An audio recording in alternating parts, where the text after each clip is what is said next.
Okay, it is a few minutes after 6:30, so I think we're going to go ahead and get started. Again, thank you so much for joining us and welcome to our webinar this evening. We are honored that you have chosen to invest your time with us.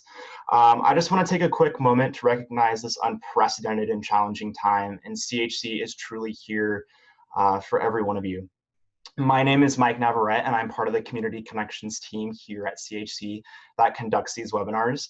I will be the main moderator this evening. Additionally, my colleague Taylor will be supporting in the background. You might see her in the chat or Q&A answering questions or helping to troubleshoot.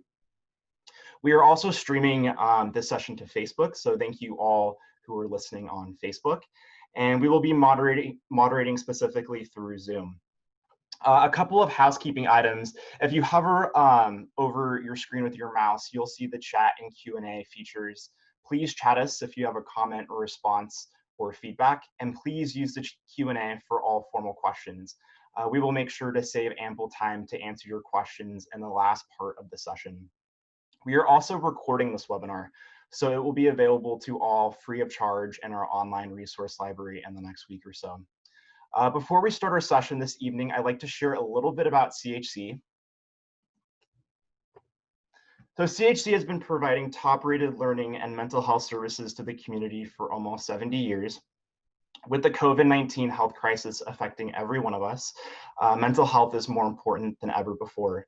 If you're concerned about your child or family, please reach out. CHC is here for you. Our teletherapy services are available now through Zoom, Skype, and phone, and they are all safe and effective. If you're feeling down, you're truly not alone. Call and ask about our free 30-minute consultation with a licensed psychologist. And you can see all the contact information on this slide in particular. And if anyone has any questions throughout the duration of this session, please do visit us at chconline.org.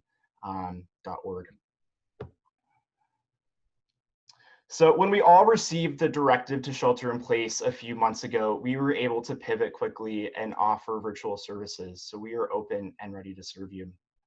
We know that the uncertainty of this time can bring a lot of angst, resulting in anxiety and depression. We are even providing speech and language and occupational therapy services, and we could help. As I mentioned previously, we are delivering our clinical services for kids, teens, and young adults via teletherapy, and we are also just starting a new group for teens through our clinic. We also offer lots of free community education programs, virtual parent support groups, and our curated online resource library, full of free content on topics relevant to this time that we are all now going through. We thoughtfully, personally, and collaboratively provide services to children, teens, and young adults and their families, and we specialize in ADHD, learning differences, anxiety and depression, and autism.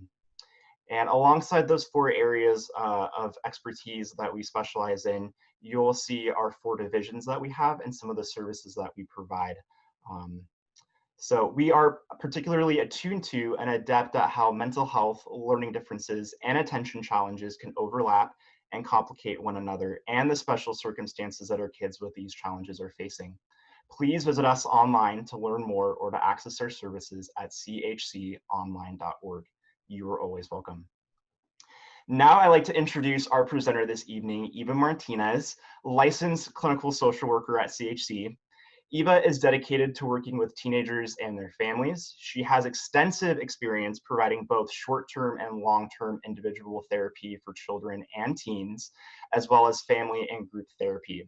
Eva's expertise is in supporting adolescents with anxiety, depression, and trauma, and I'll let her take it from here. Thank you so much, Eva, for joining us.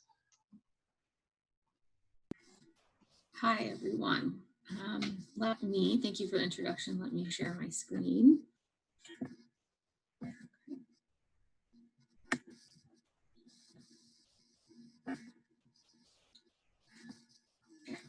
So thank you for joining us tonight. I'm really excited to be here and share more about the topic of listening to your teen. I would love to start out by just kind of finding out how old everyone's children or child is, the one that you were thinking of when you signed up for this webinar. That would be really helpful for me kind of tailoring some of the things that I talk about tonight.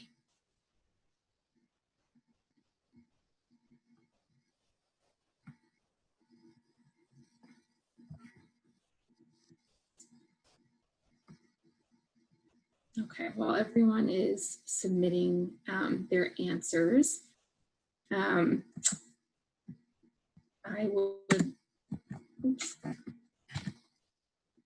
want to start off by naming some of the challenges that you might be facing with your teen right now during these times when there was shelter in place, when things are closed. Some are reopening, just kind of this experience right now. So some of them I want to kind of name and identify some of these challenges. So number one, being safety. So around socializing, for example, like if your teen wants to socialize and if that's okay with you and what that would look like. And then also like reopenings, if they're going somewhere or not, just kind of the safety around that. Number two, screen time and how much might be appropriate now versus before COVID-19. What are they doing online? Just kind of some new challenges and questions. Number three, interacting less with friends. So perhaps your teen has been even just talking less to them, like whether it's on the phone or texting or whatever. So perhaps you're wondering or feeling some stress about what's going on there, if there's a change kind of in how they're interacting with friends. The next one is lack of access to your typical family activities. So of course, due to like closures and just things looking very different. Not seeing extended family as much or at all. Less outlets for de-stressing due to closures and social distancing requirements. So this is for you and your family members, just kind of less access to coping skills sometimes. And then of course, being in the same physical space together for a long period of time can definitely add to challenging moments. Uncertainty about school in the fall. So whether it's if your teen is going back into high school or maybe they've graduated and there's uncertainty about college. Number 9, increased conflict between you and your teen, or perhaps your teen isn't talking to you very much at all. And of course, I know that there are many, many more challenges that have come up. I tried to pull out some of the ones that I can kind of address today. And just, I really wanted to make sure that I named and really validated and that this is what's going on at being with you being a parent of a teen. There's a lot of these unique challenges right now. And let's see, I got the poll results. So this was really helpful, thank you. So 13, 14, 15, okay. And then of course, some other responses too, but thank you, that was awesome. Okay.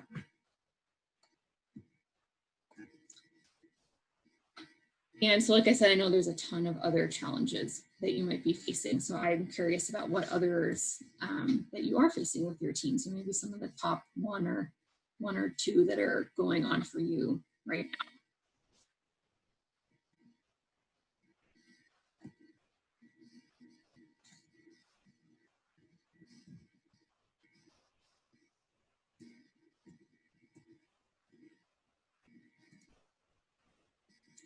As some of those answers are coming in,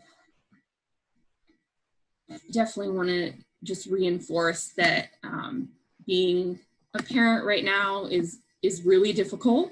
And there's also probably some moments that have opened up and are not as difficult, but I think that right now there's a lot of challenges, and just to normalize that and make sure that you're being patient and kind to yourself as well.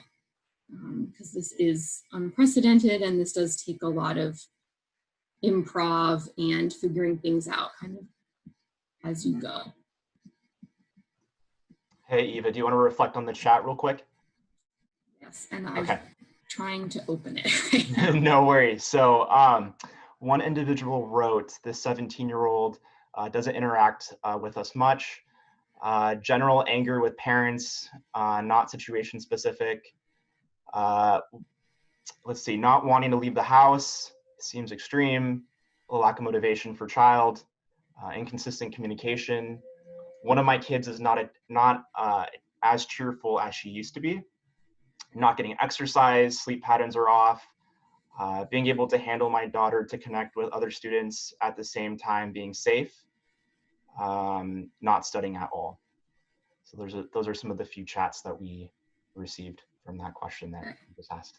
Awesome. Thank you so much for everyone participating. We're going to have some more chat questions, and we would love for you all to put your responses in the chat. So hope to hear from you all soon. Thank you, Mike. So some of these I definitely think will be, I'll address in some of my other slides as well. I'm so glad that some of these are popping up and that some of them are connected to what I'll talk about. So I think, so for example, like not wanting to leave the house seems extreme, lack of motivation, not getting exercise, sleep patterns off. So some of these I might be able to address kind of from the perspective of how to communicate with your teen about these concerns of yours. So I hope that's kind of how I can address it. And within kind of staying in our topic, right, of listening to your teen and kind of just improving that communication. So I hope that's kind of how I can address it. And if I don't kind of answer it the way that would be most helpful, then maybe let us know right at the end. But I'm thinking some of these will come up in that way. So like ways to talk to your teen about your concerns and what you're noticing about them, and ways that will hopefully elicit more discussion and will help kind of like strengthen your connection with your teen, if that makes sense. And just for the sake of time, we may not get to all the chat responses. So if anyone does have any questions, please do use the Q&A feature, and we'll do our best to get those questions answered at the last part of the presentation.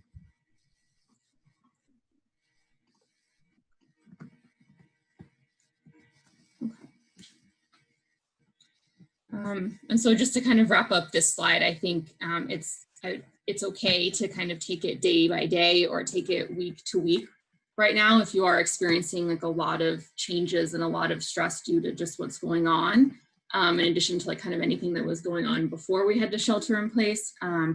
Just it's okay to take it day to day and just you know, maybe one thing works one day but not the next, and you do something else. So I think being patient and just kind to yourself can really be helpful. Okay. And the other concept I really want to highlight and hopefully kind of encourage you to keep in mind as I keep talking is to take care of your relationship with your teenager. And what I mean by this is relationships with anyone, so but also with your teen, right, will really grow and deepen when you listen, or when we listen, right? So when we listen to each other. And so I'm just encouraging you, so in moments that you find yourself thinking, like maybe what is my teenager supposed to be doing right now, or they should be doing X, Y, Z. If there's some moments where you can maybe ask yourself, well, what's really going to work for my teen and my family right now? So maybe it's not what you think is supposed to be happening or what should be going on. So maybe taking a step back and just saying, like, how can I show my teen that I'm here for them and that I care?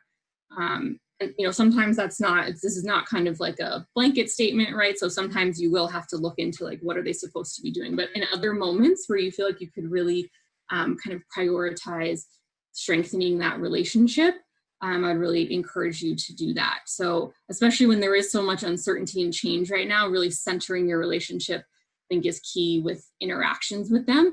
And that's also what I hope to kind of give you some strategies and just talk about more in depth today when it comes to listening to your team, because that's a really big part of strengthening that relationship and just taking care of it right now. Okay, so on the next few slides, I'm going to discuss the social and emotional development of adolescents. And this is because it can really inform how we approach our communication with them and, like I was talking about before, relationships with them. So sometimes if we can kind of get the perspective of what's going on developmentally, it can be really helpful. So Erickson is a psychologist that defined 8 stages of psychosocial development. And I'll probably say this a couple times throughout my presentation, but some of this information is not one size fits all.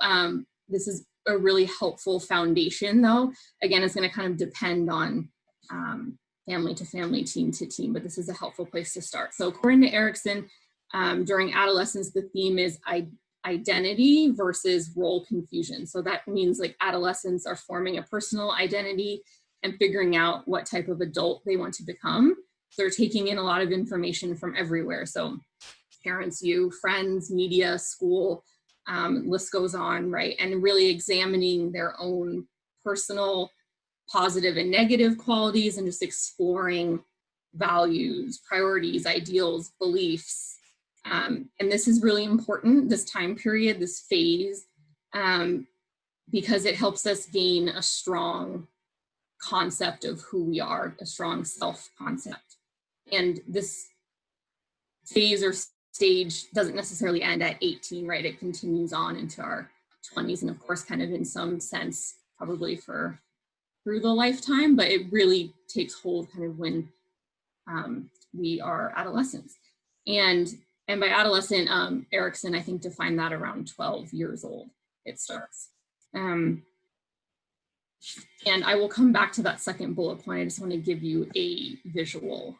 So this was kind of the stages of psychosocial development. And so hopefully you can see my mouse. I'm pointing over here to the right on the adolescence identity versus role confusion. And all the phases and stages kind of build on each other and relate in some sense. And again, this will sometimes be more applicable to one family or team versus the other, but it's a really helpful foundation to start kind of understanding what adolescents are where they're coming from. So just going back to the second bullet point, so in the next couple of slides with the development information, I did just want to put in to try and some questions to kind of tie it into what our topic is tonight with listening. So for example, like how can you use this time when maybe you're at home more, or maybe you're kind of gaining new skills yourself in managing everything. So how can you use this time to really support your teen in developing their sense of self? So if you are home with them more, like, is there a way to kind of join with them in talking about any role they're taking on, or anything they're curious about, or discussions that they may want to have? And again, I know I saw some in the chat. I know that some teenagers are not talking, and I'll get to that too. But really, I would just encourage you to think about, like, is there any way to use this time right now to support this really important self-concept growing? Hey, Eva, we actually have a question regarding identity in the chat. My teen feels like she's bisexual. I feel like she's being depressed due to that, confused and confined. And maybe if you can just touch on teens in general being confused or trying to develop a sense of, more of a solidified identity. What recommendations do you have there for folks? Yeah, so I think that's a great question. I think that it really is kind of case specific, right? And what is the exact identity that they're wondering about. So in this instance, like, we want to be careful, right, to probably not make any assumptions that it is a phase if it's not, right, because we want to be mindful of if their sexual identity, if this is one that's going to endure, like, how do we support that, right? Versus if it is not, we want to make sure that then we're also kind of addressing it in that way. So maybe asking questions, but also just having discussions and finding out, like, where your teen is in this identity process, right? And I think that a lot of the strategies that I'm going to present in a little bit, just how to communicate in a way that your teen will perhaps open up more. And if it's not immediate, right, maybe just you're setting the stage for them to open up more.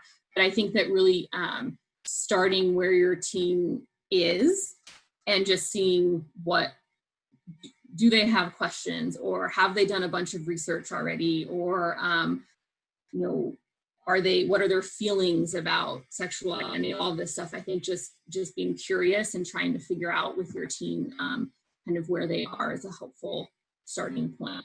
And I hope that some of the other things that I talk about too can be applicable to the kind of question of sexual identity as well. So for this slide, their teens are also really processing and on the process of developing autonomy. So establishing their uniqueness from others. And sometimes there is considered kind of two branches to this. So emotional autonomy, so becoming free of emotional dependence on adults, and then behavioral autonomy, so becoming more skilled at their own self-governing and being independent enough to make their own decisions. So it's kind of like a internal and external autonomy there. Teens are really determining how to do this within the confines of family and societal restrictions, right? So this isn't necessarily saying that they kind of completely cut themselves off from family. It's more like they're juggling, like, how do I establish more autonomy within family or within, you know, school or societal expectations. And my question that I kind of invite you to think about is, we're all learning how to live within new limitations right now. So how can this increase your empathy for your teen? That they're sort of in this phase anyways, and then plus now a lot of the adults in their life are learning how to operate and function within this new reality. And can this be a time for shared learning and adjustment? Like, can it be a moment, kind of referring back to what I was talking about before, where you can grow your relationship with your teen because you're both kind of on this journey of figuring out how to be and exist in these new limitations. And then related to that, so family, the role of family for an adolescent. So it's not necessarily what sometimes is portrayed, like I kind of mentioned before. It's not necessarily about them completely breaking off and rebelling to the extent where there's always conflict and all of this. I mean, sometimes that happens, but also there's kind of a reframe. Like, it's really more about when, so adolescents are transforming their role and they're shifting their role. And I think parents sometimes are as well. And of course, there is an increase in conflict towards family members during this time, and that is a normal part of development. So research really does show that it is more about kind of the teens changing role and changing family dynamics instead of just about conflict, but conflict does come up. And of course, changing the roles and different dynamics can be difficult if there is some intense arguments or there is a lot of friction.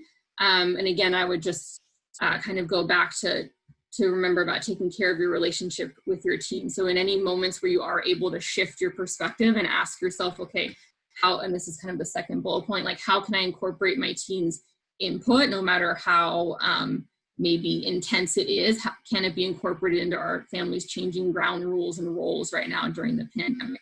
And again, this is not, you know, every time you have an argument, you don't have to kind of try to shift your perspective. But if there are moments where you notice there's, okay, maybe I can do it right now, maybe I can kind of think about this differently, that could be really important for your relationship with them, and kind of opening up the communication and listening to them.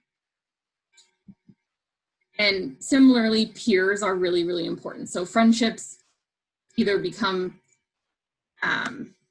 a stressful part of their life or a supportive part of their life. So for example, like when they're accepted by peers, meaning like if they have a friend group or they're in a club or something like that. So some sort of they're connected to other peers that supports their overall well-being, but rejection, meaning like if there is a conflict with peers or a friend just stops talking to them or something, that leads to issues then with well-being a lot of times, because peers are so important. And so my question for you here is kind of how can understanding this inform your conversations with your teen about, for example, like safety, if you're going to allow them to go out with friends, or how can it inform the conversation if they're not going to go out with their friends? And then also, like, how can this inform your conversations with them about screen time? So like, for example, what are they actually doing online? Is it that they're connecting with their friends right now online, or are they not? Are they doing something else? So I know there's a lot of factors to consider here, and these questions are more just kind of things to put in your mind to think about, like how can you kind of shift your focus or shift your perspective, just knowing where they are developmentally. And the poll here, because I'm curious and I'd like to know if the developmental characteristics you feel like apply to your teen or teens.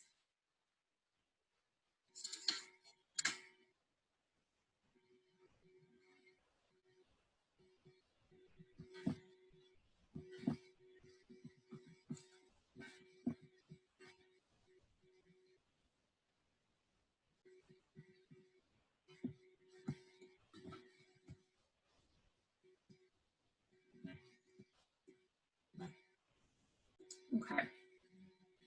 So while you're answering that, we're going to kind of transition into thinking about the listening portion now of my presentation about listening. So I really love this quote. It's part of a bigger quote, but this part I think really is important. So when we are,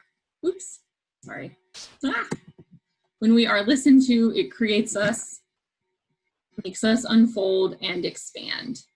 And the author of that quote is a psychiatrist, or was a psychiatrist.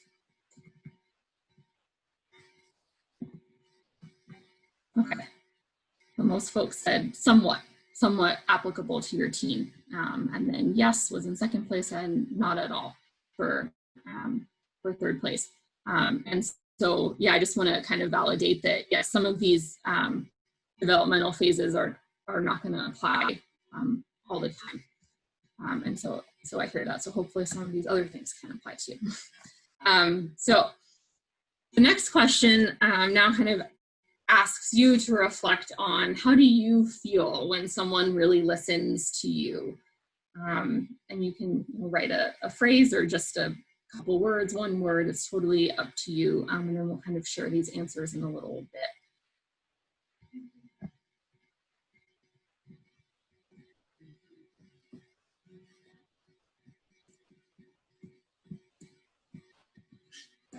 Okay, so while you're thinking on that, I want to kind of start talking more about what it means to truly listen.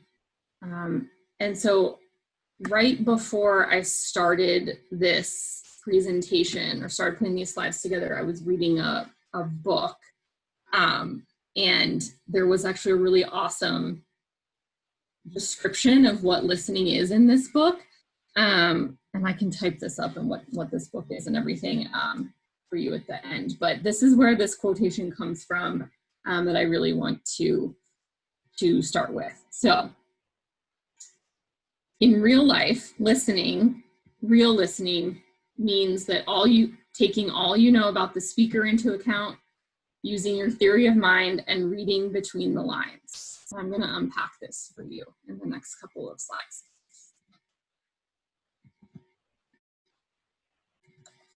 Okay, so starting off, so the first part, taking all you know about the speaker. So in this presentation, we're going to be talking about listening to your teen, right? So the speaker is your child or your teen.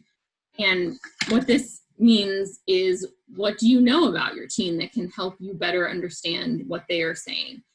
So for example, passions, dislikes, who their friends are, how the last week went for them. So just all types of information. And also, for example, like taking into account, since you probably know your teen very well, right? What you might know, like for example, that when their voice sounds a particular way, it could mean that they are disappointed or some other feeling, right? You might be able to make those connections too. So that's the first part of what truly listening means. And then using theory of mind. And so this, I don't know how much everyone knows about this, so I'm just going to describe it really quickly, and it might sound really complicated, but I'm just going to try to kind of briefly explain it. So what this is it's a, let me get where I wrote this down so I explain it the best way possible. So it's a skill. So it's a social cognitive skill, and it emerges around age 4. So we've all been developing this skill for a while. And it's a skill that allows us to understand that other people have different perspectives. So it's a skill about thinking about your own mental state, so beliefs, intents, desires, emotions, but it's also the skill of thinking about other people's, and then that allows us to understand that other people have different mindsets, and also considering why. So it's very closely related to empathy, but it's not exactly the same, but it's very closely related. Empathy is really heavy on emotions, right? And kind of being able to connect and understand someone else's emotions. And this theory of mind kind of adds a lot to that, or a lot in addition to that. So when we're listening to our teen, using your theory of mind can help you make some educated guesses about what is going on in their mind and responding appropriately. And I'll pull this all together for you in a slide or two. But hopefully this is kind of flowing along, but feel free to ask any questions, I think, in the with the question box. Okay, and then reading between the lines. So for me, I interpreted this as we need to tune into some of the nonverbal cues, such as tone, body language, and facial expressions. So I know that there's been I think that we probably have all heard that communication is a lot of it is nonverbal. So the statistic is something around like 70 to 93% nonverbal communication is 70 to 93% nonverbal. So it is crucial to tune into those cues.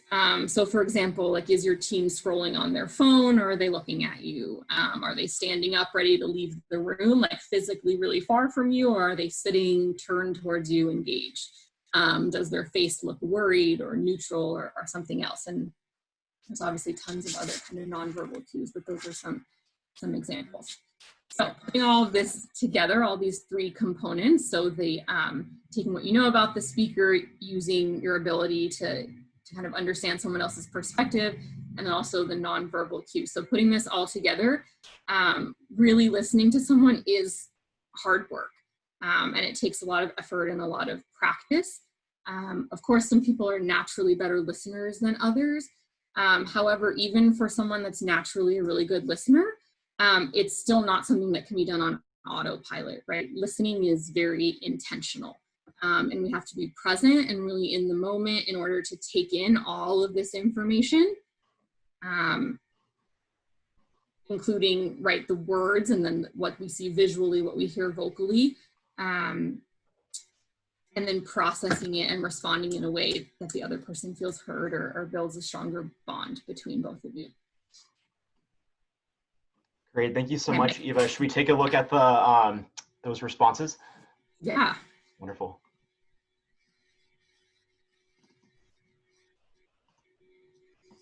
Awesome.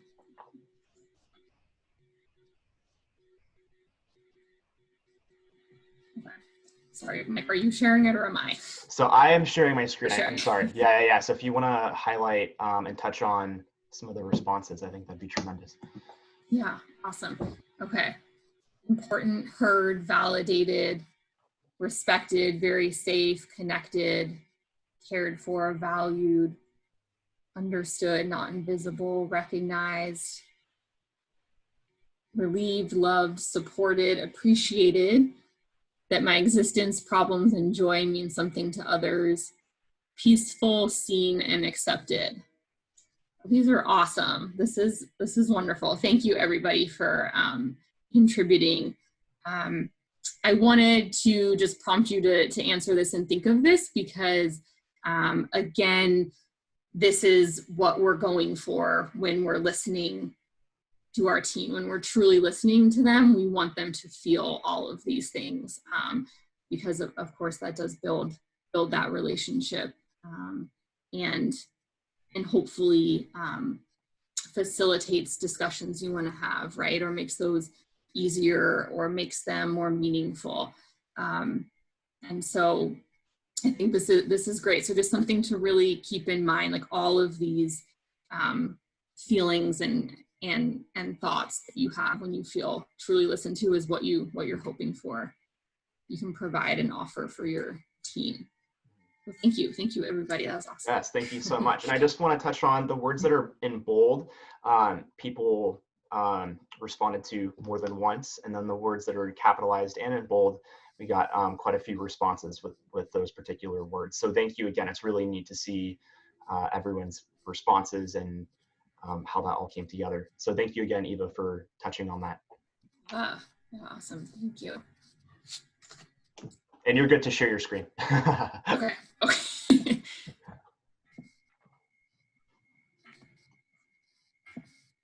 Okay, we're back up. All right.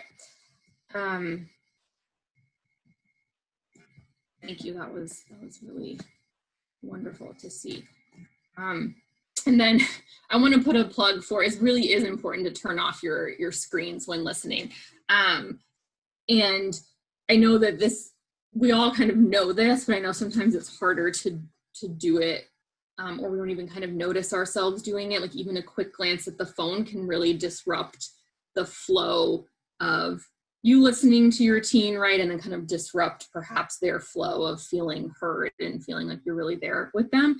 And of course, this presentation obviously is about, you're with your team, you're in person, and that's when particularly like this is important. Of course, I know now like a lot of things are virtual, and that's a whole other conversation about like how to listen to someone virtually.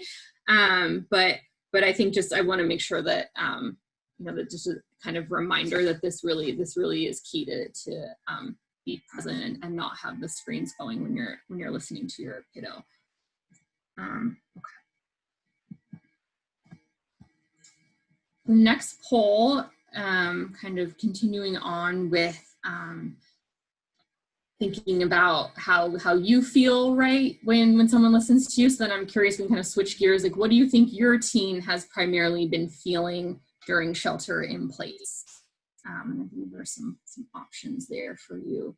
And I know that there may be multiple or ones I didn't put on there. I try to just kind of narrow down and see what results we get. But I know that there's tons of other thoughts and emotions that I'm sure your team is having.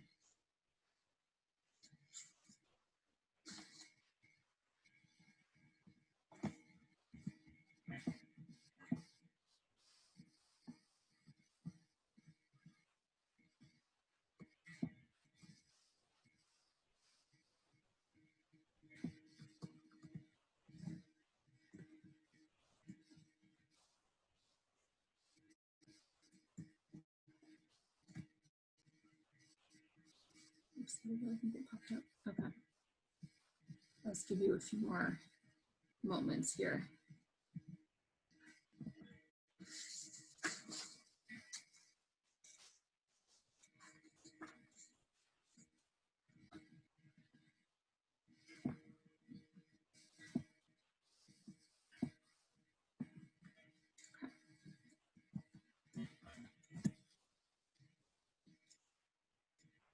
want to now shift into more concrete strategies or kind of techniques for listening and kind of changing that communication with your teenager. And so I'm kind of going to trying to take all of the information that I just talked about, so some of the developmental aspects, as well as some of the information about listening. So I want to kind of take all of this and turn it into something more practical that you can use. And I'd like to start with these three kind of guiding concepts. So there's this term supportive autonomy. I did not come up with it, but I really like it. It's basically, here I'll read the definition from the author. So eliciting the young person's perspective, providing information, options, and emphasizing personal choice and responsibility. So this is kind of remembering back to the autonomy that's developmentally appropriate for your teenager, and then balancing that with support. And so this is particularly relevant, let's say if you're like discussing expectations that you have for them during COVID or any other time, but or you're kind of discussing maybe if they have something they want to discuss with you about, like plans or something like that, or you have plans, goals, things like that. So this is sort of helping them gain that feeling of autonomy and independence, but you're also still there kind of guiding them and supporting them. Okay, and the poll results popped up. Lonely was the top one. Frustrated, disappointed was a close third. Worried, and then 11% at relieved. Okay. We also have some responses in the chat, Okay.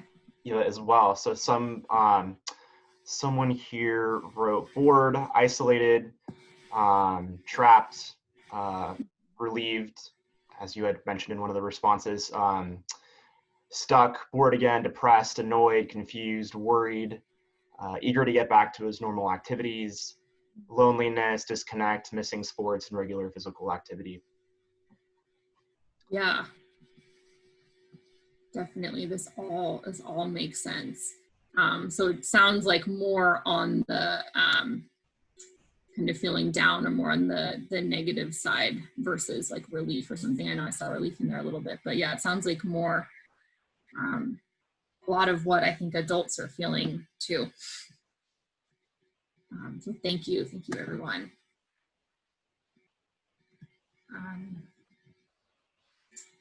Another concept, so the second concept, collaborative. So joining together with your teen to support their problem solving and reaching goals. So in any of the moments that I was kind of, I've kind of been referencing, so any moments where you can take a moment and think, okay, where can I have a different perspective here? Or like, how can I use this time differently? Or how could I listen to them differently or talk to them differently, right? So thinking in terms of, is this a time where I could be collaborative with them or not? So of course there's times where you're in charge, you're not going to collaborate, but on times when you can, it is really important for your relationship with them, because kind of going back to the developmental stuff, right? So they do need to feel understood, and family is still really important, and it's where they're getting a lot of their information about who to be and what their identity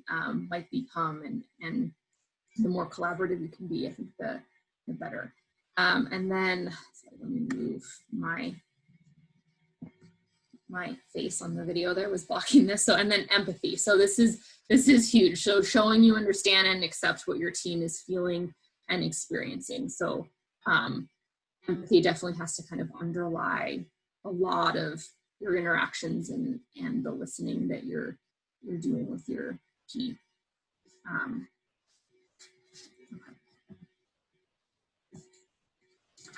I'm gonna try to miss anything there. Oh, and collaborative, just really quickly, also it's really connected to listening well and taking care of your teen's like self-concept and independence. Because you can't really collaborate if you haven't listened to where your teen is coming from, or what they're trying to do, or what they're saying. Otherwise, it's kind of just, either your teen has a one-sided agenda, or you have a one-sided agenda, right? So kind of you really do have to listen, and your teen has to listen too, right, in order to be able to collaborate. And also just in terms of empathy, so empathy can really spark your listening. So, for example, like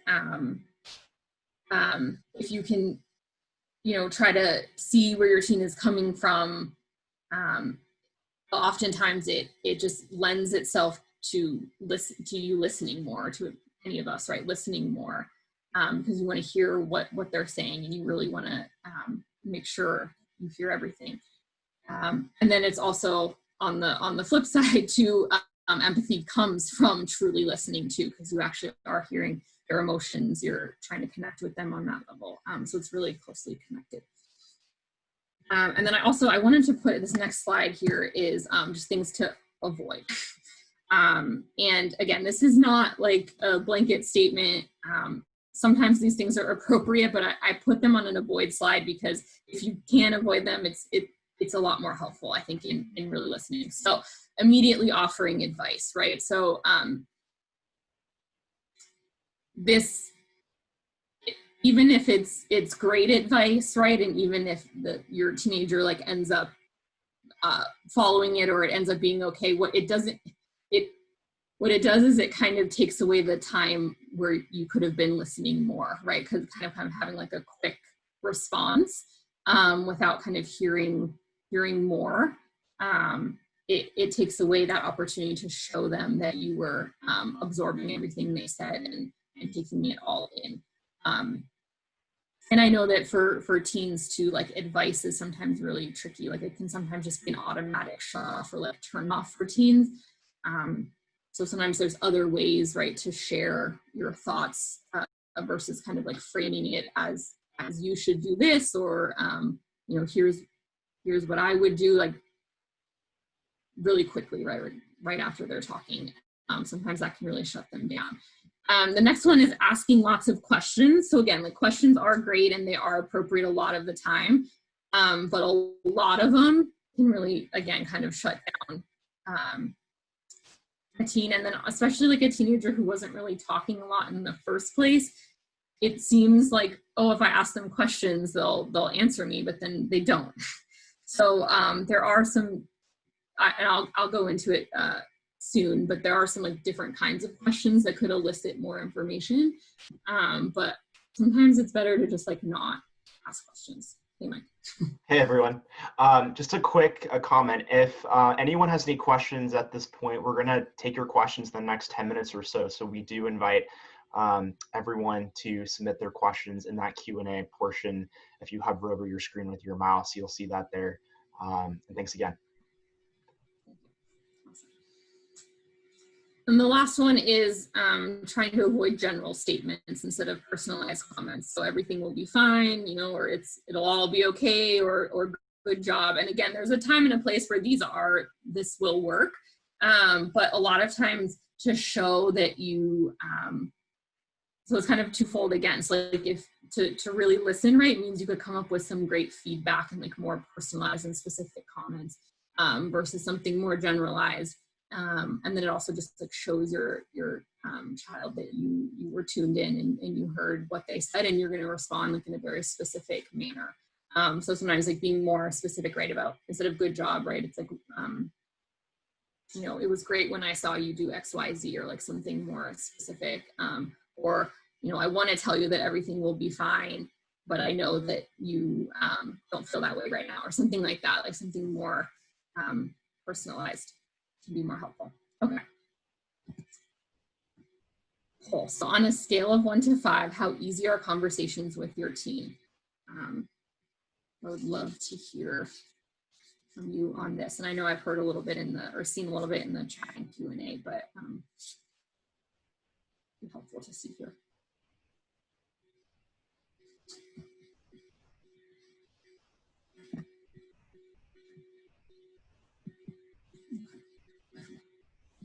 some more concrete strategies. So validating.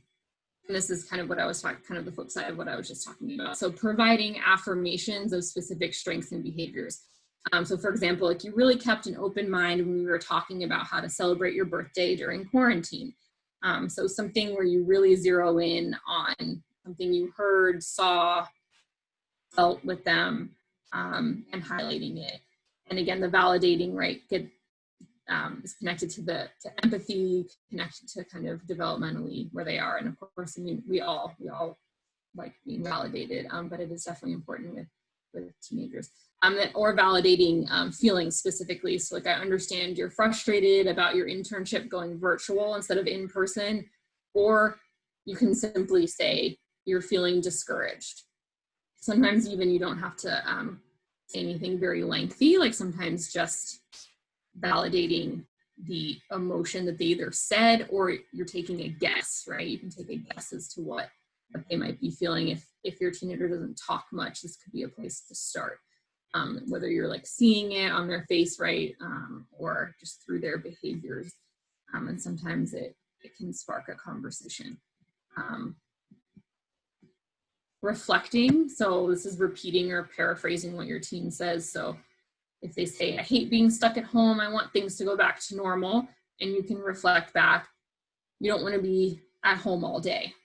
So just saying it back kind of in different words, or you could elaborate a little if it feels appropriate, right? And say you feel trapped and miss how things were before shutdown. And then notice also how these aren't questions. They're just more statements. Because you could kind of turn that last one into, well, kind of any of them into questions with the way your tone goes at the end of the sentence. But I just encourage you to see if you can keep it more like just a phrase, a sentence. I'm sorry, not a question sentence. And then offering your teen the choice to engage in a conversation. So actually like verbally offering the choice. So if it's okay with you, I'd like to hear about what you're usually up to on your phone. Or I'm wondering if you'd be willing to tell me what you're doing on your computer before you go to sleep. And this connects back to kind of giving them autonomy, giving them some choice in whether they want to engage. And if they say, nope, or there's no response or something, I think that's okay. Chances are you kind of set the stage that maybe the next time you say something like this, they might engage because they know that it's not kind of like 20 questions that they're not answering and then that's the end of it, right? It's more like you've offered them a choice and they say no, and then you say okay, and then they might talk to you next time. So some of these strategies too, like they're maybe they don't work the first few times, but what you're doing is kind of showing them that you're being receptive to where they are, and really trying to tune into whether it's like they want to feel connected, or they want to feel understood, or they want to feel independent. All these things can kind of show them that. Okay, for the poll, we got the winner was 2, a little less than difficult. Then not easy at all, difficult was number 2, and then 3 was somewhat easy, and then very easy, and then easy. Okay, thank you. So definitely more on the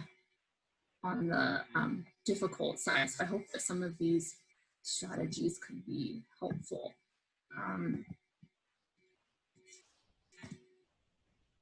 And then now we're going to kind of shift into questions, which is what I was talking about before. So there are some questions that might be a teen might be more amenable to them. So these are open-ended ones. It does take a little more work on the teen's part to answer it, but what you're getting is more information, more you can listen to, right? And kind of not just shut down with yes or no. And again, like sometimes yes or no is going to work and it's appropriate, but open-ended can really give you a lot more information. So for example, like what would a good day look like for you during these shutdowns? Or what can we do to make the rest of the day go better for you? And then choices within a question. So this might be for the teen that's more difficult to engage, or you're not getting much. Sometimes giving them giving them an idea of what they could answer. So are you feeling sad or encouraged about the format of school for the fall? And you could say like 3 different things too. Are you feeling sad or encouraged or something else, right? Or whatever your question might be, you could, and again, this is where like knowing your teenager, right, kind of maybe making some educated guesses about like maybe they're feeling one of these 3 things, and seeing if they would respond to one of those. Because even if they just give you the 1-word answer, at least you now know that they're sad or they're encouraged or lonely or whatever it might be. And you might be able to work with that, or maybe it's the next day you're able to kind of work with it and ask more. And then scaling questions. So this is like exactly what I just asked you guys. So these are also great because it gives options. The teen has options. So on a scale of 1 to 10, how stressed are you? And you just have to label, right? Like 10 most stressed or 1 no stress. You can say 1 to 5. For example, like on the 1 to 10, if the teen though says 5, so like right in the middle, you're going to have to ask like 5.5 or 4.5, because 5 is helpful, but it's not as helpful as knowing the 0.5 in which direction. And the follow-up questions to that would be like, what would it take for you to get to a 3? Or ask them why they're not at a 7 or an 8, and see if kind of a conversation could come out of that. Okay. So that concludes the kind of more practical strategy. So I want to just shift into, I want to put up on the screen like symptoms of depression. I think this is just important because right now, it can be extra difficult to figure out if your teenager is struggling with the shutdowns and, friends different, school different, all this, if they're responding to that, which is completely normal and reasonable, or whether it's something that maybe you want to get explored further by an evaluation or something like that. And it's tricky, and like you're not expected to know 100% like what is going on for them in terms of if they're depressed or not. But the bullet points are symptoms of depression, regardless of the pandemic, right? These are symptoms of depression. However, I think the key is that if several of these symptoms are present for at least 2 weeks, so if these are persisting and interfering with functioning, or of course, if your teenager is like expressing that they're concerned about what's going on for them, it could be a chance to just reach out to a professional and just kind of explore it further. But I know it can be really tricky right now because it is normal to be feeling kind of all those feelings that you wrote when I asked about what your teen might be feeling. Those are all normal, but it's like kind of when do you get it checked out? And there's a ton of great resources out there too, like about this topic of what's going on now versus before. Okay, and I want to shift quickly. This is the last slide. So taking care of yourself. So in the chat, I'd love to hear about what are some ways you're practicing self-care right now, especially, or practicing self-care in general, but also especially right now during this pandemic.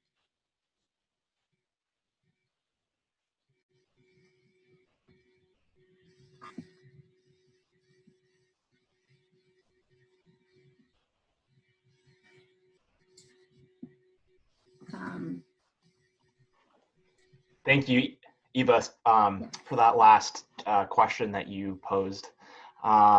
We are getting some responses in the chat, and thank you all who are participating. We greatly appreciate everyone's feedback and comments. So going down the list here, exercising, yoga, reading. Another person said exercise, walks with loved ones, meditate, exercise again, meditations again, long walks, reading, workout. Let's see, what else do we have here?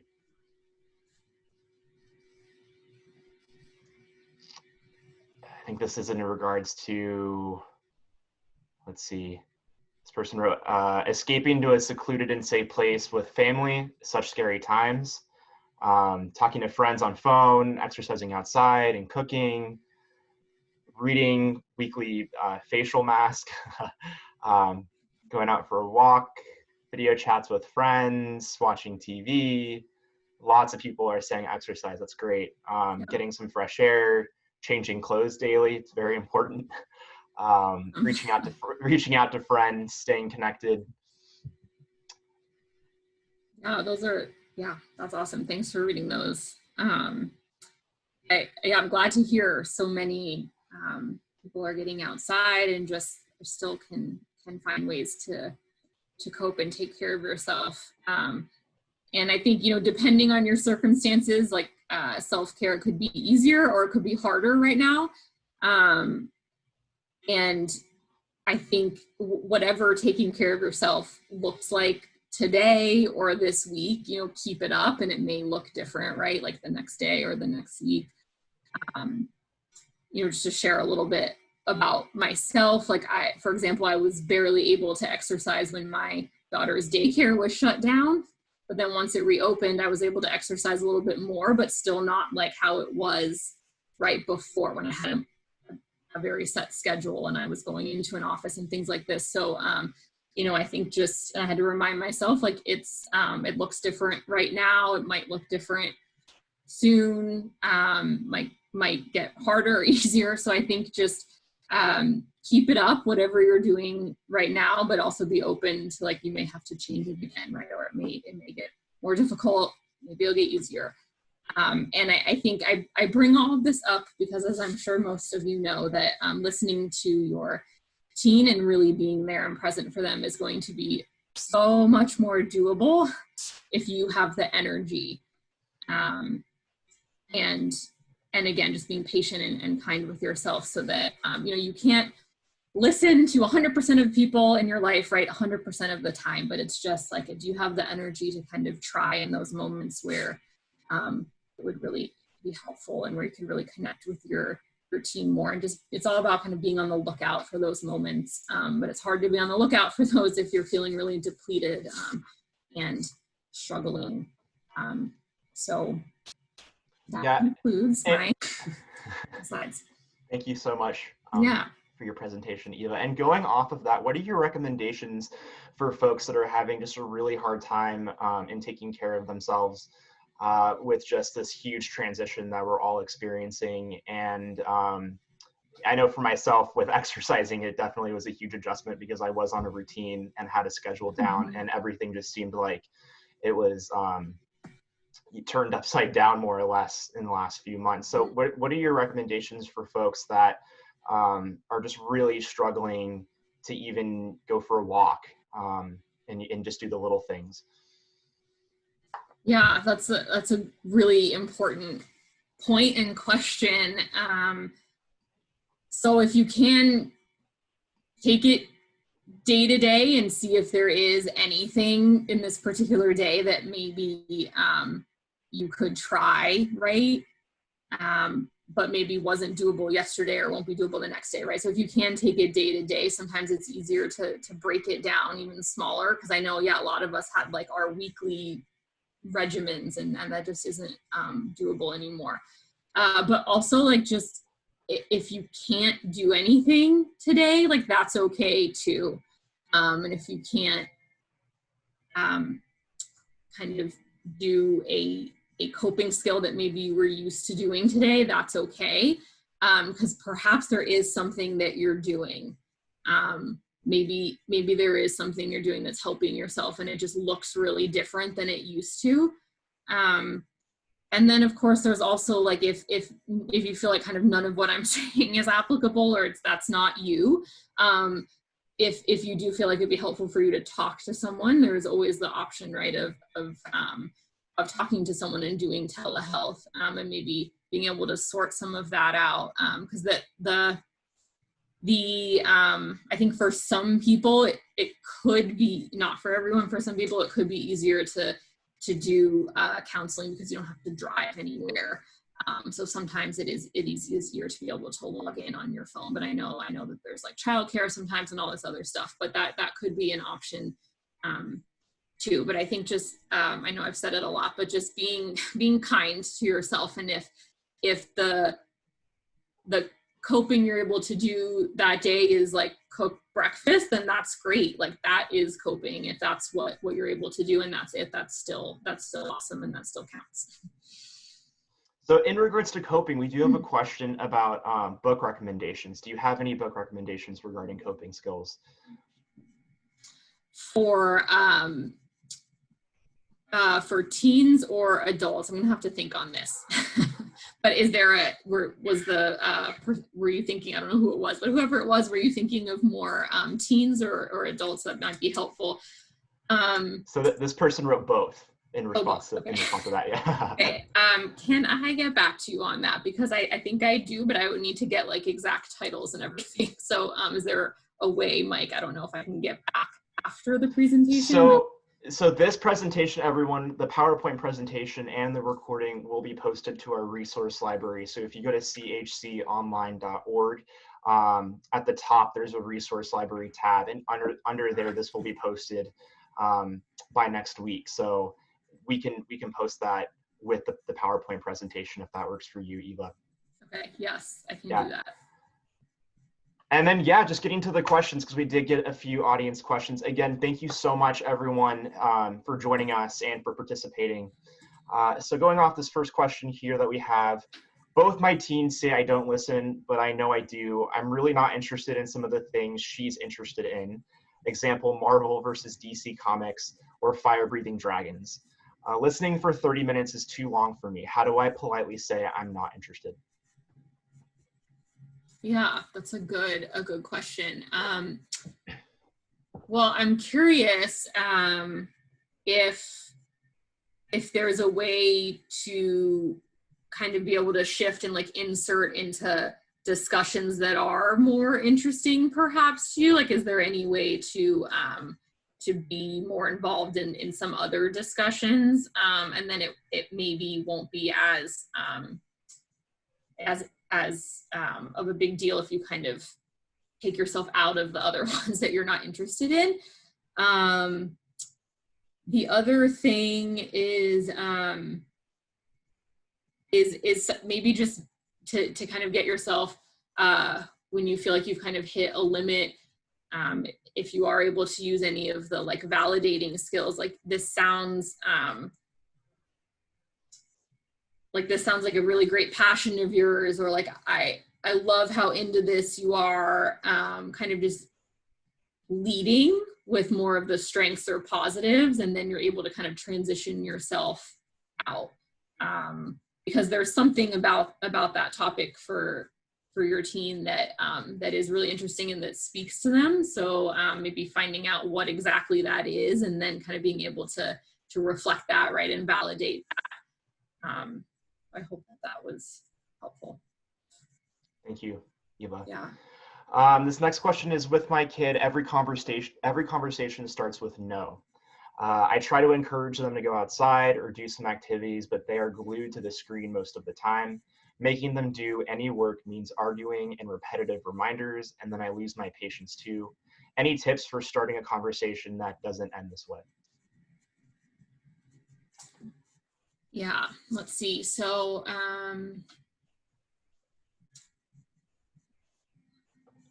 sorry, it's difficult to not be able to ask a question back. So I'm just trying to think on answering it with what I have.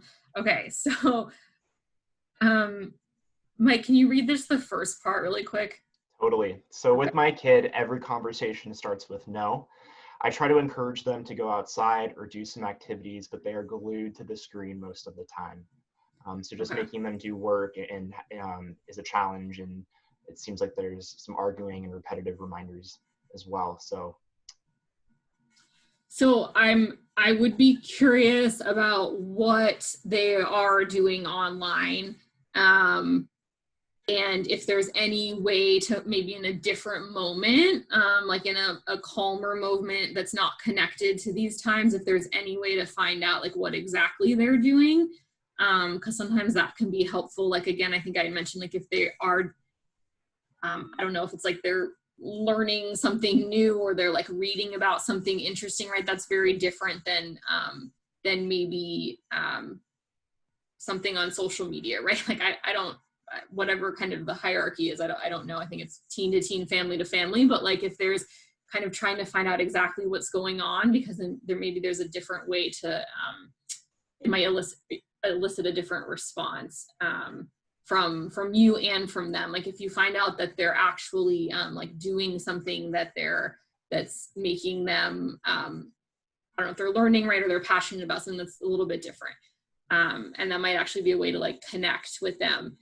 And I think that there could be a whole presentation, I think there are, right, about screen time right now and just screen time in general. So I would, it's probably better to point you towards like maybe some of that in terms of like screen time specifically. But I know kind of the spirit of what I'm hearing right now a lot of times is that the time limitations and the rules around screen time can be a little bit different right now because things are so, because life is so different right now.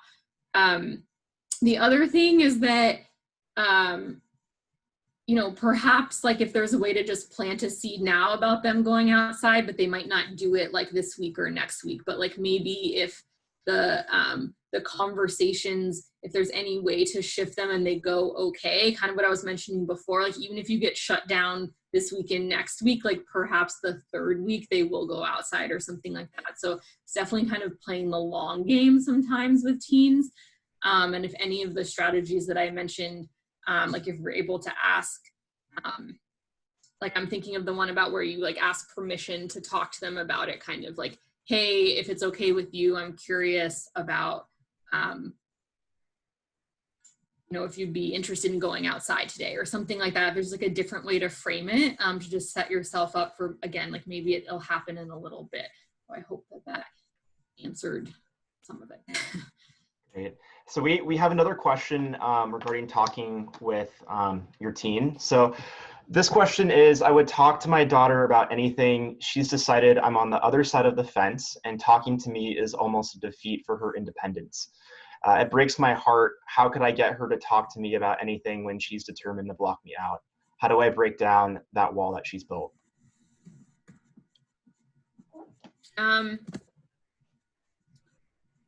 Perhaps some of the, maybe just saying statements to her about it. So maybe focusing more on what you think might be going on for her. Like, I notice you don't talk to me anymore about XYZ, or, you know, it seems like you feel blocked out by XYZ or whatever, kind of making more specific, obviously, to your case. But if there's a way to maybe just like make statements and see if kind of make statements about your concern, right? Like, because I can tell, but because you said in the question, right, that it makes you, it breaks your heart, right? You're sad about it. So if there's any way to kind of channel that and saying, kind of to show that you care and that you really were impacted by the fact that that you're not able to talk about certain things anymore. So kind of just noting things like, you know, we don't talk about this anymore, or it seems like you're, or even kind of doing the thing where you ask on a scale of 1 to 10, right? You could maybe come up with a question there and see if you know, on a scale of 1 to 5, like, would you be willing to talk to me about this next week even, or something like that, like giving her time to think about it. Maybe she does want to talk later. But I think just it is important to kind of respect if she isn't ready right now, right? I think sometimes respecting that, actually teenagers end up opening up when they see that it's not force, if that makes sense. Great, thank you so much, Eva. Mm-hmm. Next question is, how can you help a teenager that has both parents suffering from severe depression?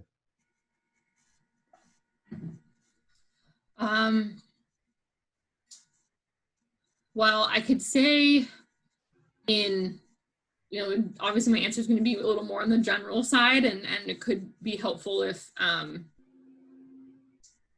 you know, I don't know if either parent is seeing a counselor or something, and maybe the advice could be a little bit more specific, because I can just kind of answer in a more general fashion. But you know, I think sometimes it can help if there's another maybe adult that the teen can lean on for support if the parents don't kind of have the energy in the moment to offer support. So making sure there's kind of like an identifiable other trusted adult to just kind of pick up the slack, or if there is any, you know, or if the teen wants to talk to a counselor too about what's going on, to kind of have that person be a trusted adult, or if, you know, there is I think making sure that the teen feels supported in some way, like whatever that looks like, would be really important. Trying to think if I could answer any more specifically. Yeah, sorry. You're all good. So we have a question kind of going off of that. How do we help teens, specifically teenagers, who are going through depression themselves? And perhaps if they don't want to open up to parents, would you also recommend maybe going to another trusted adult? What can we do, and what can we say?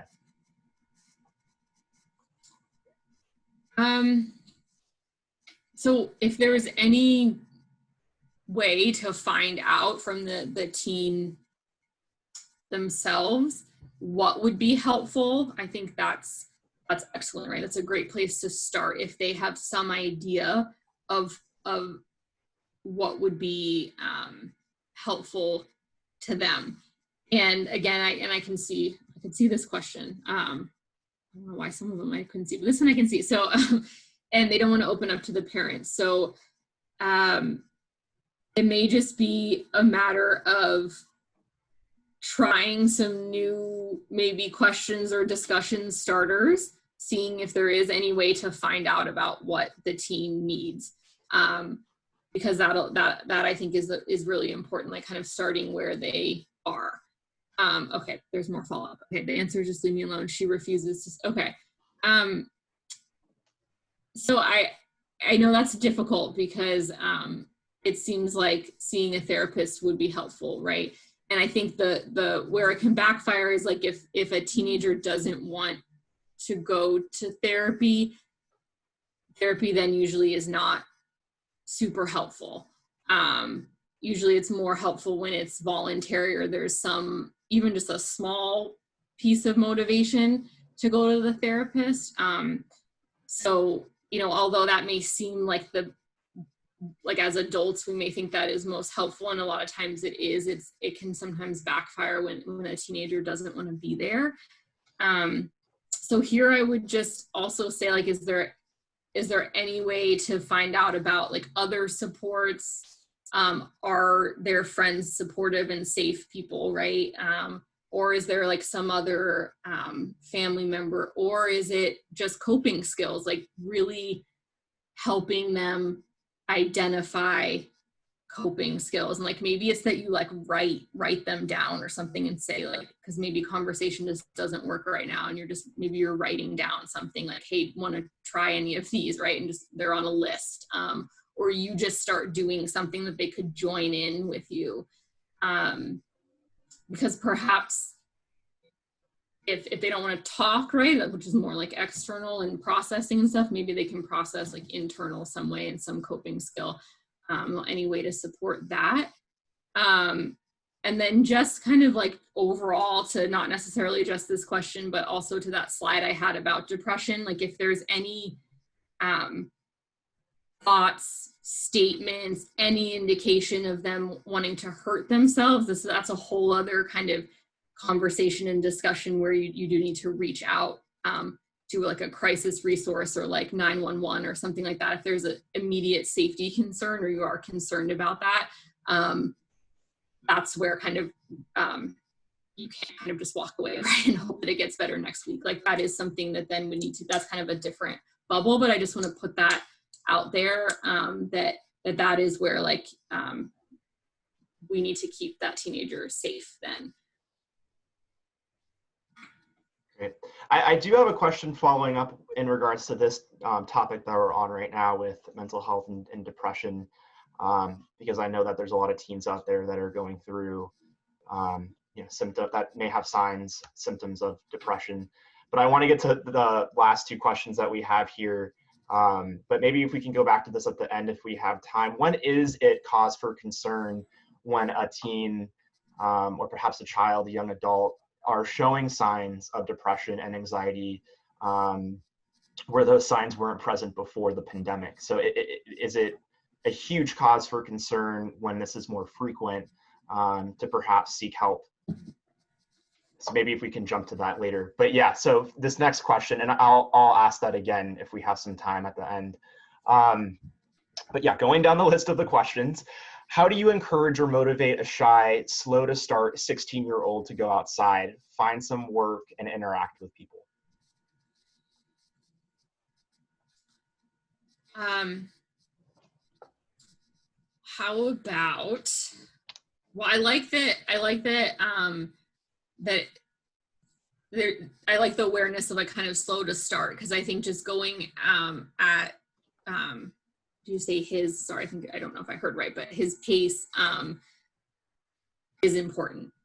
And I think, again, kind of like what I've mentioned, just if there's any ways to find out, like what is the teen willing to do, like today or this week?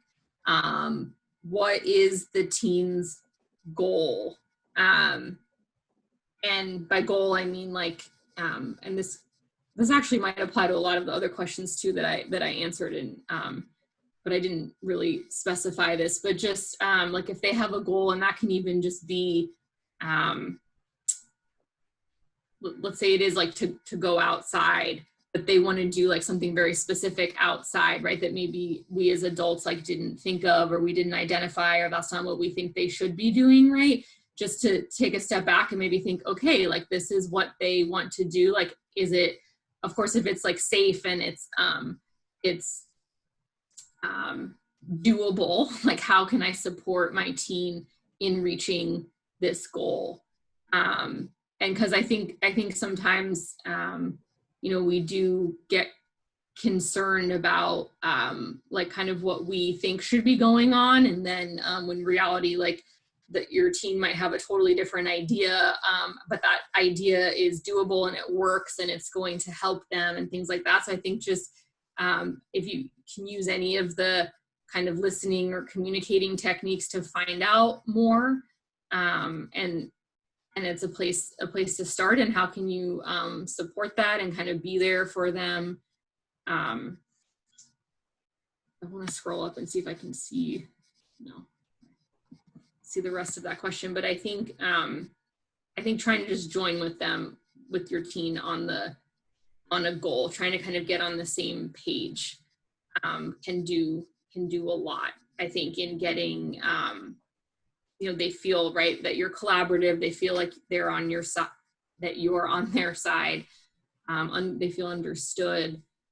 So any moments to kind of help them get there and reach that goal is important.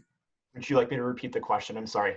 No, it's okay. So you're good. Okay. So I can see some of the questions, and I can't see others. Sorry. Yeah. There's a long list of questions here. Thank you all again. We really appreciate all of your questions. This next one is, my child is certainly growing her own opinions and becoming idealistic. I understand this is normal. How do you share a more pragmatic point of view without offending her?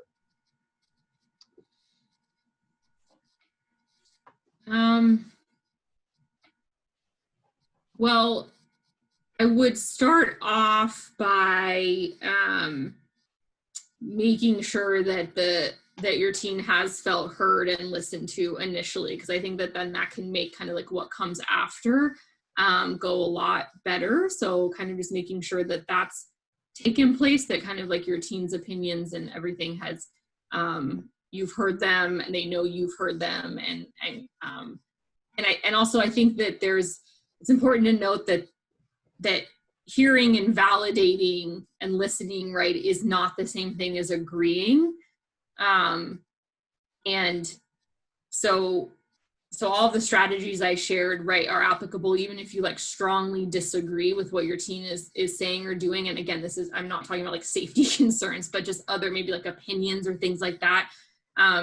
It's okay to still validate and say like, you know, that you understand what they're saying, you hear them, but you don't have to agree with it. But then there's also, I think as long as that's kind of that empathy and that they know that they were listened to happens, I think sometimes then it's totally okay then to just bring up an opposing opinion and have that discussion. Of course, like know your audience, right? Like if that conversation has gone poorly many times, and maybe that that's different right now. Maybe answer this question differently. I don't know the exact case, but I think that having a conversation about opposing opinions doesn't always have to end kind of in an argument or in conflict.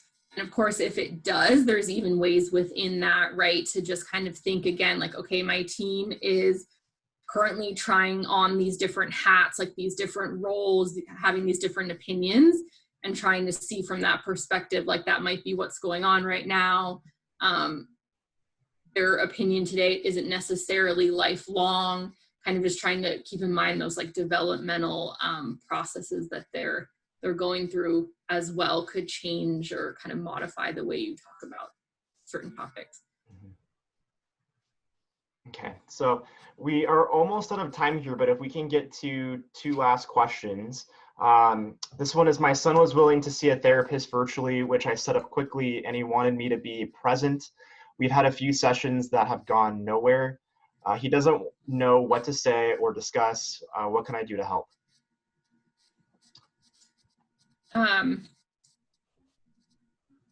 So a couple thoughts. Maybe just thinking on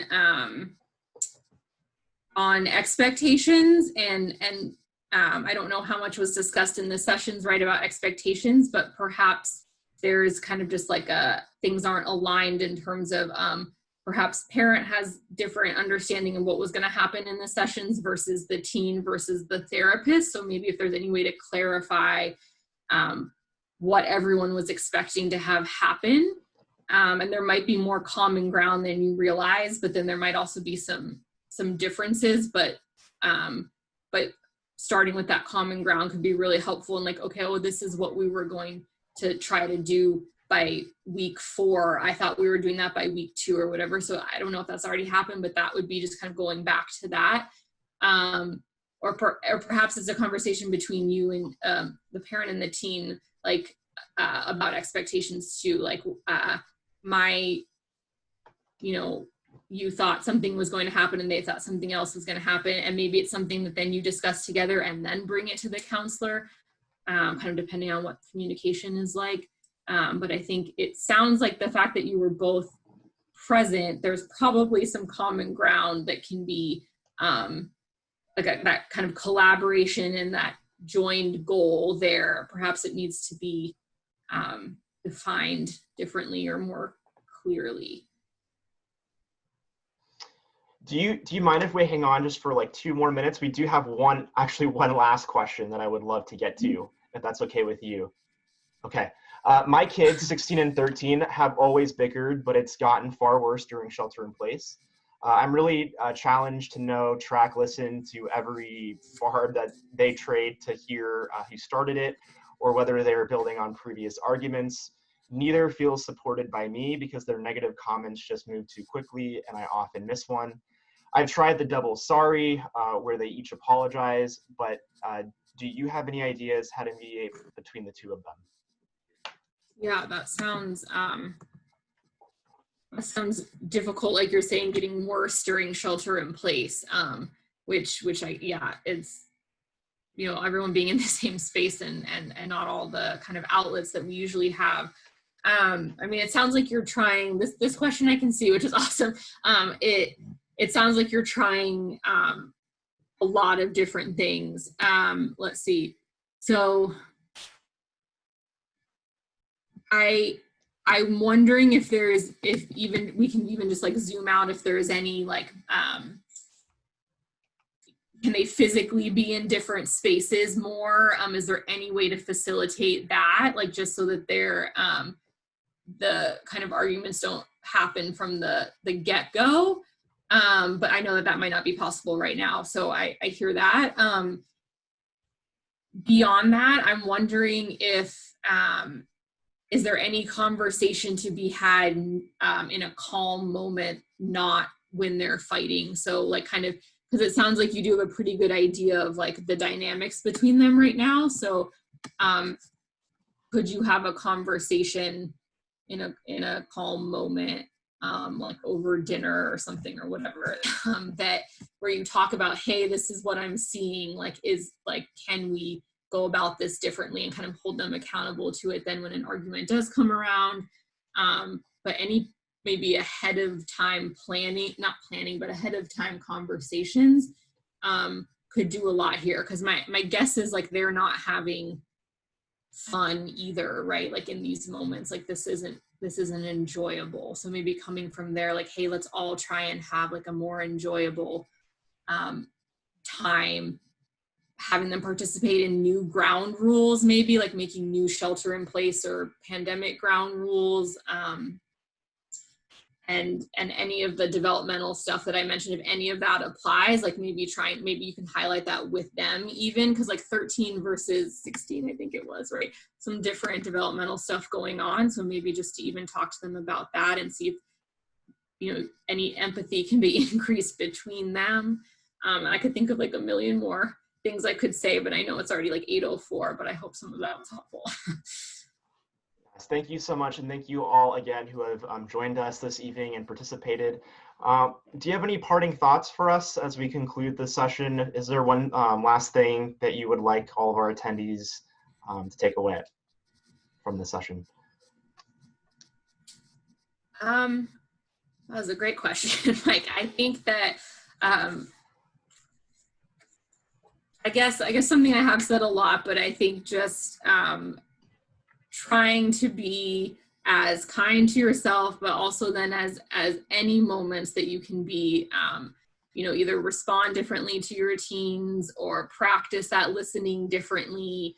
And you never know, like modeling that for your teen, right, could mean that they do it back to you eventually, right? Or they respond in similar ways. So I think if there's any moments that where you can take advantage of either being around them more, or if you're not around them more, then is it taking advantage of something else, right? Like maybe you see them building some new skill, anything that's different right now that could somehow be a moment for strengthening your relationship with them. I would just really encourage that, and of course, like I said, to just be kind of like intentional with your listening, and of course just do your best, and it's not going to happen 100% of the time, but that's okay.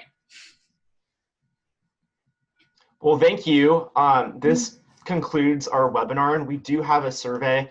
Thank you to our generous donors. So we're able to have these sessions because of them, and we're really grateful. And if you all can take a moment and complete this survey, it will be emailed out to everyone who registered. So if you can take a moment and fill that out, we greatly appreciate your feedback, and that helps us in planning for future sessions. So thanks so much. And again, this session will be posted to our resource library, both the recording and the PowerPoint presentation.